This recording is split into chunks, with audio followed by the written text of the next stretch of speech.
성착취물에 대한 사람을 집행유예를 뺐다고 그게 무려 N번방 사건 이후에 있었다는 얘기더라고요. 그다음에 그걸 자기 블로그에다가 이거 내가 성공 사례라고 올린 거 아닙니까? 죄질이 너무 불량하여 사실은 변호가 힘들었는데 최선을 다해 감형을 한 바람에 집행유예 5년을 받았다. 어쨌든 공부한 거잖아요. 네. 자, 그러니까 앞으로 이런 유사한 사건들 가져오시면 제가 집행유예 받아드릴게요라고 느껴질 수 있는 거 아닙니까? 네. 이걸 해도 됩니까? 물론 변호사는 할 수 있죠. 솔직히 말하면요. 돈 된다면 할 수 있겠지. 돈이 많이 되죠. 그러니까 돈 내면 할 수 있겠죠. 가해자 변호가 돈이 많이 최소한 되죠. 그런데 제가 이분이 그럼 공직에 이 얘기를 해요. 내가 공직에 이제 앞으로 가니까 과거 일을 반성하고 앞으로 잘하겠다는데 맞아. 사람이 어른이 키가 큽니까? 사람 안 바뀌어요. 어른 키 크지 않습니다. 도대체 강북 울에 뭐가 씌인 건지 된 후보마다 이런 문제가 지금 또 굉장히 큰 이슈가 터졌어요. 조수진 후보의 자격에 대해서. 대단히 큰 이슈죠. 아니 네. 저는 다른 건 몰라도 이분이 정의당 대표의 보좌관을 했고 유시민 그러니까 저 노무현 재단에 이사를 했고 그다음에 뭐 사실 잠깐만 그런 평가를 해주시기 전에 먼저 조수진 후보의 과거 어떤 언행들이 문제가 됐는지 좀 짚어주시겠어요? 제가 짚어요? 아니 근데 그럼 가위바위보 할까요? 아니 그게 아니라 그런 판결 그러니까 그 판결을 봐야 되니까 제가 네. 그 얘기해요 제가. 알겠습니다. 그러면 그것만 다 자세히 저희가 시간상 말씀하기 아니, 아니 제가 괜찮아요. 하겠습니다. 일단 그러니까 드라이하게만 해주시면은 네. 변호사시니까 더 오히려 설명이 더 잘 될 것 같아요. 네, 일단 성범죄 가해자들을 옹호했고, 성범죄 가해자가 조금 더 유리한 판결을 받을 수 있는 노하우까지 본인의 블로그에 올렸고, 네. 가해자를 옹호하여 자신이 그래도 제법 좋은 양형을 받아낸 걸 계속해서 홍보해 네. 왔고요. 심지어 이제 많은 사람들이 공부를 한 부분에 대해서는 초등학생 여아의 그 성범죄 네. 사건에 대해서 가해자를 두둔하면서 다소 많이 상처가 될 수 있는 이야기, 뭐 사실은 친부가 범인일 수도 있는 거 아니냐라는 글쎄. 이야기를 때문에 이제 사람들이 경악을 했고요. 그뿐만 아니라 민변 출신 사무총장인데 이번에는 또 임금체불 사업주를 그렇죠. 예, 변호하여 또 노동자들에게 피눈물을 흘리게 했다. 이제 이런 이야기가 그럴 거면은 아니 뭐. 좋아. 변호사로서 뭐 업무를 할 수야 있겠죠. 변호사로서. 그럼 변호사만 하시지 왜 공익을 담당하고 인권 변호사임을 자청하며 정치에 나오시려 하시나라는 의문을 지금 받고 그래서 있습니다. 그래서 제가 네. 저 사건을 말씀해 주셨으니까 네. 제가 하나하나 좀 거기서 또 말씀을 드리면은 네. 일단 저는 그 성인지 감수성이 전혀 없는 분 같아요. 왜냐하면 네. 그 성인지 감수성이 있었다 그러면은 최소한 2차 가해는 하면 안 되잖아요. 2차 가해. 근데 성치훈 후보가 2차 가해 문제 때문에 탈락됐죠. 그렇죠. 네. 근데 네. 이분이 뭐라 했냐면은 그때 초등학교 4학년에 그게 이제 다른 관계에 의해서 옮았을 수도 있다. 성병에. 심지어 친부일 수도 있다. 근데 변호사 윤리 현장 뭐 이종가에 사실이 확인되지 않은 그 재판부가 그래서 받아들이지 않았다 그러더라고요. 사실이 확인되지 않은 걸 얘기하면 그건 윤리 현장에 어긋난다면서요. 제 변호사들도. 그거는 그냥 도덕이 개인의 도덕. 그러니까 예. 그런 이제 사실은 일반 변호사들도 그렇게까지 과도하게 변호하지 않아요. 그런데 절대 안 하죠. 더더군다나 네. 그렇게 사실관계도 확인되지 않은 얘기를 재판장에서 했어요. 그러면 저는 그런 피해자에 대한 2차 가해 아닙니까? 그리고 그 아버지에 대한 모욕 아닙니까? 그거 지적드리고 싶고 또 하나는 저는 이분의 가장 큰 문제가 뭐냐면은 그렇게 뭐 가리켰다고 해요. 그러니까 우리 사회에서는 강간에 대해서 어떤 피해자들의 어떤 그런 피해의식이 있기 때문에 그거를 활용해라. 그렇다면 강간에 대한 통념을 그래서 이용해라. 그런 게 있으면 네. 이용해라. 그러면은 피해자들이 신고도 잘 못할 것이다. 라고 이런 말도 안 되는 그런 정말 지침을 주시고 또 하나는 자기가 또 이렇게 성공했다는 걸 관련해서 변호에 성공했다는 걸 그게 성착취물에 대한 사람을 집행유예를 뺐다고 그게 무려 N번방 사건 이후에 있었다는 얘기더라고요. 그다음에 그걸 자기 블로그에다가 이거 내가 성공 사례라고 올린 거 아닙니까? 죄질이 너무 불량하여 사실은 변호가 힘들었는데 최선을 다해 감형을 한 바람에 집행유예 5년을 받았다. 어쨌든 공부한 거잖아요. 네. 자, 그러니까 앞으로 이런 유사한 사건들 가져오시면 제가 집행유예 받아드릴게요라고 느껴질 수 있는 거 아닙니까? 네.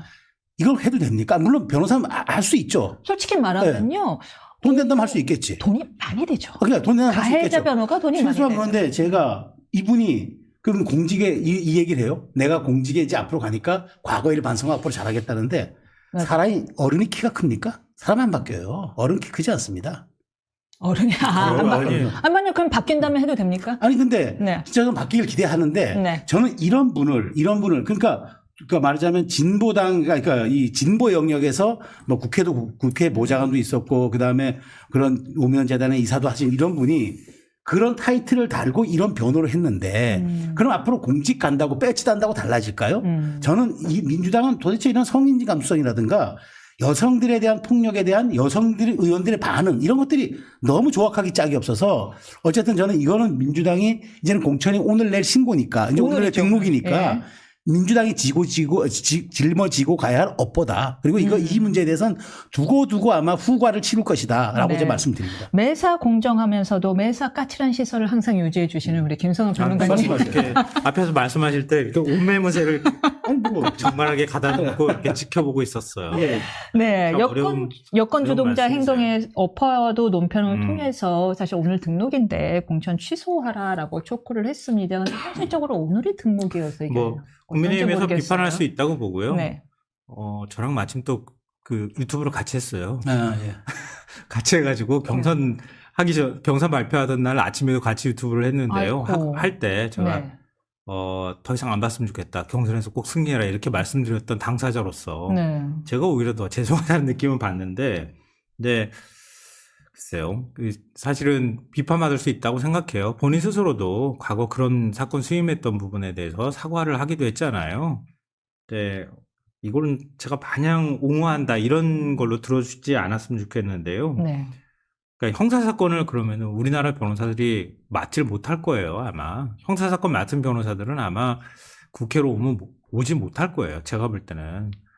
그렇게 왜냐하면 열심히 형사 맞잖아요. 변호사로 돈을 벌면 되죠. 형사사건이라는 게 그렇잖아요. 그러니까 물론 정의로운 척 했던 사람이니까 더 후과를 더 그런 형사사건을 맡아가지고, 그러니까 아까 옹호라고 말씀하셨는데 변호를 한 거겠죠. 그렇죠, 변호. 그렇죠. 변호해서 그러니까 변호를 한 건데 그렇게 변호할 수 있느냐 이런 거에 대해서는 따끔한 질책으로 받아들여야 한다 이렇게 생각하고요. 다만 변호사가 형사사건 정치를 하거나 아니면 정치에 근접하거나 이런 사람들은 진짜 형사사건 아무것도 맡지 말라고 하는 것도 참 가혹한 일이기도 하고 그것도 사실 매일 얘기하는 것처럼 헌법과 법률 얘기할 때 그걸 맡았다고 해서 너 저 사람 옹호한 거야? 저런 범죄자를 옹호한 인간 이렇게 비난할 수 있겠는가 과연. 변호인의 조정을 사실은 받을 걸로. 네, 그럼요. 사실 이게 굉장히 어려운 문제예요. 모든 사건을 이렇게 골라가면서 할 수 있겠는가 하는 생각도 한편으로 갖게 되는데요. 그런 원칙이라고 하는 거하고 국민의 법감정은 또 다른 거잖아요. 국민의 법감정으로 볼 때는 말씀하셨던 것처럼 맞지 않는 사례다. 그거에 대해서는 따끔한 질책도 받고 비판도 받을 수 있다. 이렇게 생각하고요. 다만 이제 그렇게 한 부분에 대해서 본인이 후회하고 사과한다 이렇게 입장을 밝혔으니까 아까 말씀하셨던 것처럼 그게 후과가 될지 아니면은 또 어찌 보면은 그게 일종의 이제 자기가 어떤 인생의 새로운 터닝 포인트가 돼서 절대 앞으로는 더 그러지 말아야 되겠다. 더 조심해야 되겠다. 이렇게 결심하는 계기가 될지 이건 좀 앞으로 좀 지켜보면 어떨까 싶어요. 예를 들어서, 맞아요. 모든 사람들은 변호인의 조력을 받을 권리가 있고, 또 어디 사무실을 운영하는데, 사무실 운영이 힘들어요. 그렇죠. 사무장 월급도 줘야 되지, 어쨌건 월급도 줘야 되지 하는데, 마침 성범죄 가해자가 왔는데, 좀 지나친 오해나, 이렇게 억울한 좀 부분도 있어요. 그러면 변호를 해줄 수도 있겠지요. 그러나, 성범죄 가해 전문 변호사임을 적극적으로 그러니까. 홍보하면서 사실은 그 가해 수임료가 꽤 세거든요. 네. 가해자 전문. 한 분이 그 다음에 내가 공익의 대변자가 되겠다. 내가 소수 약한 자들의 대변자가 되겠다면서 정치를 하겠다고 하면 얼마나 많은 사람들이 동조해 줄지 모르겠어요. 그러니까 제가 지적하고 싶은 게 그거예요. 네. 저도 김성한 평론가 말 동의해요. 그러니까 그렇게 우리가 지금 엄격한 도덕적 잣대를 정말 변호사 업계에 들이대면은 뭐 그렇게 해서 할 수 있는 사람이 없겠죠. 그럼 앞으로 뭐 공직 못 오는 건 맞아요. 그런데 최소한 저는 그분이 가치적인 삶을 살겠다고 그동안 공직이 없었어도 그런 일을 했잖아요. 그런데 우리 사회 통념이라는 게 있잖아요. 그리고 N번방 사건 같은 게 났을 때는 이미 우리 사회가 이걸 최소한 이런 일들은 하면 안 된다고 이제 거의 공분과 그다음에 어떤 사회적 도덕적 규범이 생겨날 때란 말이에요. 그런데 그거를 그 이후에 변론하면서 마치 그거를 본인이 방어를 잘했다. 그래서 변호를 잘했다. 이런 식으로 홍보합니까? 근데 그런 생각을 갖고 있는 분이잖아요. 그런 분이 정말 그러면서 또 낮에는 그런 방송을 하면서 알릴레오 이런 방송을 하면서 아니 그거랑 시기가 일치한 건 아니 아니니까. 그러니까 뭐 어쨌든 제 갖다가 붙여가지고. 우리 김성현 평론가님 얼굴 좀 잡아주세요. 점점 눈썹이 팔자가 돼가고 있어. 곤란해서 아니, 지금. 아니요 때려 비판해. 근데 사실 뭐 저도 그래요. 뭐 조수진 변호사 개인적으로 저는 알지도 못하고 감정도 없어요. 그런데 저도 그러니까 어제 오늘 알게 된 사실이잖아요. 근데 저는 그렇게 생각하고 싶어요. 아무리 민주당의 권리당원들이 정말 이번에 전국의 권리당이 70% 투표했잖아요. 근데 이 권리당원들이 이런 사실을 다 알았을까요? 권리당원들이 속상했을 것 같아요. 그럼 저는 권리당원들이 이건 투표 최소한 끝나기 전에 내 표, 투표 끝나기 전에 기사가 있었어요. 그러니까 그래요. 근데 있기는 다 알겠어요. 근데 그러니까 이렇게 자세한 건 아니지만 모르지만. 이분도 내 표 돌려다고 해야 되는 거 아닙니까? 그렇죠. 권리당원들이 이걸 아니 최소한 이렇게 부실하게 관리 갑자기 감수를 한 바람에 그러면서 감수를 또 해서 유시민 작가는 또 이렇게 슬쩍 아주 사람도 그 뭐 우리 흔히 하는 염장을 지른다 그러죠. 지나가다 빼치 주웠어라는 식으로 그러니까 이런 유의 공직에 대한 인식을 갖고 한다. 근데 지금 갑자기 태도를 돌변해서 앞으로는 정말 내가 공직에 나가니까 잘하겠습니다. 근데 그 말을 우리가 그렇게 받아들여야 할까요? 저는 그래서 많은 의문이 들어요. 근데 뭐 하여튼 알겠습니다.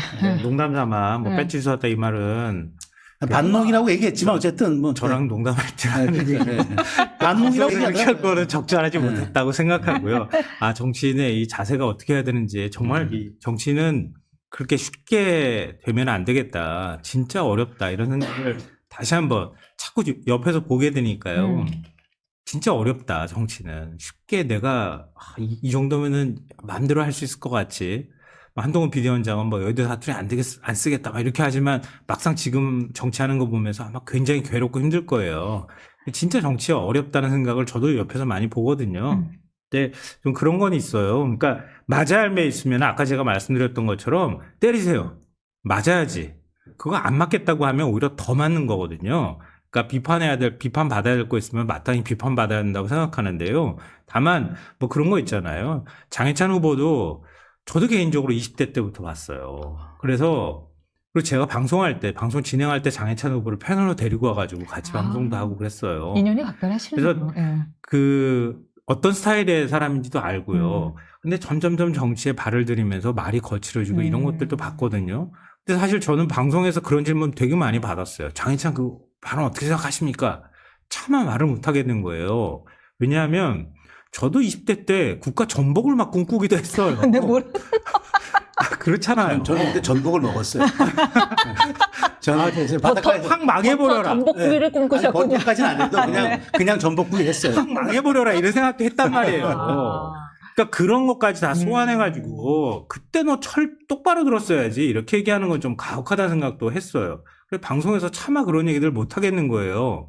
다만 그 이후에 정치에 발을 들이고 난 다음에 너무 지나치게 사람들을 과하게 비판하는 모습들을 보였기 때문에 그것 때문에 더 엄격한 잣대가 자기한테 들이대지거나 아니면 더 사람들이 좀 비판하고 싶은 뭐 그런 것들이 생기는 거 아닌가 싶어요. 그것도 본인이 감당해야 될 몫이라고는 생각하지만 비판 받아야 될 몫이 있고 받지 않아도 될 부분이 있는 거는 좀 구분해 줬으면 좋겠고. 그렇게 해야죠. 저도 20대 때 후회되는 거 많아요. 30대 때 후회되는 것도 많고요. 그 사람이 어떻게 후회스러운 일이 없겠어요. 그러니까 후회스러운 일까지 전부 끄집어내서 너는 그때 그 인간이 너니까 너는 진짜 아무것도 하지 마. 저주를 퍼붓겠어. 이거는 조금 좀 저는 구분해야 된다고 생각해요. 솔직히. 예. 알겠습니다. 역시 뭐 품격 있는 평론이셨습니다.